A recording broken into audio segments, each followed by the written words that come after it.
రాజధాని భూముల విషయంలో ప్రభుత్వ యంత్రాంగం వ్యవహరిస్తున్న తీరు జనాన్ని ఆశ్చర్యానికి గురిచేస్తోంది.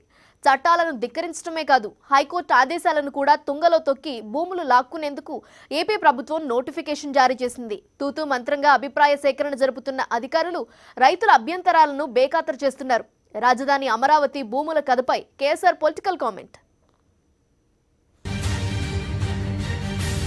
ఏపీలో అధికార పార్టీ నాయకత్వమే కాదు, ప్రభుత్వ యంత్రాంగంలోని అధికారులు సైతం చట్టాన్ని పాటించవలసిన అవసరం లేదని భావిస్తున్నట్లున్నారు. రాజధాని పేరుతో సాగుతున్న తంతులో ఇది ఒక ప్రహసనం. పెరుమాక గ్రామ భూములను ఎలాగైనా సరే స్వాధీనం చేసుకోవాలన్న పట్టుదలతో ఉన్న టీడీపీ ప్రభుత్వం అక్కడ భూసేకరణకు రకరకాల ప్రయత్నాలు చేస్తోంది. తాజాగా మళ్లీ భూసేకరణ నోటిఫికేషన్ ఇచ్చింది. అందుకోసం అభిప్రాయ సేకరణ జరుపుతున్నామని ప్రకటించారు. నిజంగానే అభిప్రాయాలు తీసుకుంటారు కాబోనని వెళ్లిన రైతులకు ఆశ్చర్యమే ఎదురైంది. భూములు ఇవ్వడానికి తమ అభ్యంతరాలు తెలియజేస్తూ చెప్పే అభిప్రాయాలను సమావేశం మినిట్స్లో నమోదు చేయాలని రైతులు కోరారు. కానీ ఆ సమావేశం నిర్వహించిన రెవెన్యూ అధికారి మాత్రం అందుకు ఒప్పుకోలేదట. పోనీ ఆ విషయాన్నే తమకు కాగితంపై రాసివ్వండి మంగళగిరి ఎమ్మెల్యే ఆళ్ల రామకృష్ణారెడ్డి కోరినా దానికి ఒప్పుకోలేదు. ఆ మీదట రైతుల్లో ఆగ్రహం పెళ్లుబుక్కి సమావేశ స్థలంలో ఏర్పాటు చేసిన టెంట్ లాగేశారు. ఎమ్మెల్యే రామకృష్ణారెడ్డి తన ముందున్న టేబుల్ను లాగడమే ఆయన చేసిన పెద్ద నేరం. పోలీసులు కూడా కేసు పెట్టేశారు. అదే తెలుగుదేశం ఎంపీ జేసీ దివాకర్ రెడ్డి విశాఖలో ఒక విమాన సంస్థ ఉద్యోగిపై దౌర్జన్యం చేసిన, బోర్డింగ్ పాస్ యంత్రాన్ని ధ్వంసం చేసిన కేసే ఉండదు. కానీ ప్రతిపక్షంపై మాత్రం ఇలా కేసులు పెడుతుంటారు. అది వేరే విషయం. ఇక్కడ చట్టాన్ని పాటించవలసిన అధికారులే రాజకీయ నాయకుల మాదిరి వ్యవహరిస్తే ఎవరికి చెప్పుకోవాలి? ఈ వ్యవస్థలను ఇలా భ్రష్టు పట్టిస్తూ పోతే భవిష్యత్తులో ప్రజాస్వామ్య వ్యవస్థ పూర్తిగా ప్రమాదంలో పడదా?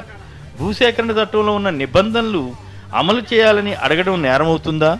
అభ్యంతరాలు నమోదు చేస్తే భూసేకరణ కష్టమవుతుందన్న భావనో మరేమో కానీ ఇలా దౌర్జన్యంగా చట్ట వ్యతిరేకంగా వ్యవహరించవచ్చా? అలా చేసిన అధికారిపై కేసు పెట్టాలా, లేక చట్టాన్ని అమలు చేయాలని కోరిన ఎమ్మెల్యే పైన రైతులపైన కేసులు పెట్టాలా? ఆంధ్రప్రదేశ్ రాష్ట్రానికి ఏమవుతోందో అర్థం కావడం లేదు.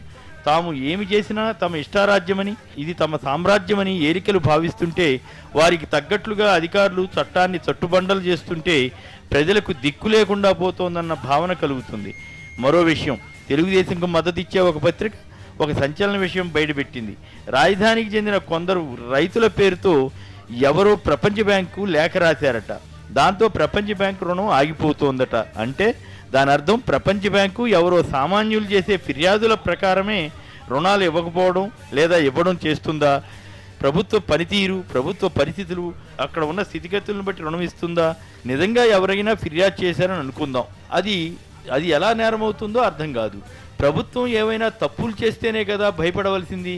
లేకపోతే ప్రపంచ బ్యాంకును కూడా ప్రభుత్వం మోసం చేసి రుణం సంపాదిస్తుందా?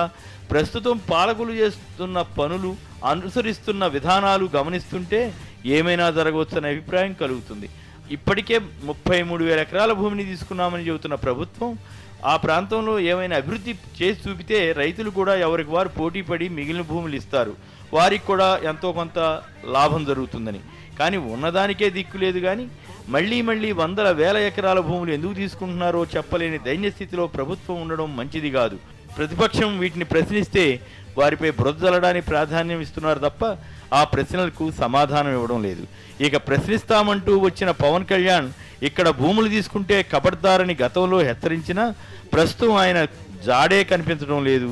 ప్రభుత్వం ఇకనైనా ఎదురుదాడి విధానం కాకుండా ప్రజలకు మేలు చేసే విధంగా ప్రణాళికాబద్ధంగా, నిర్మాణాత్మకంగా, ఆచరణాత్మకంగా వెళ్ళకపోతే పాలకులకే నష్టం. ఎల్లకాలం ఒకరే అధికారంలో ఉండరు కదా.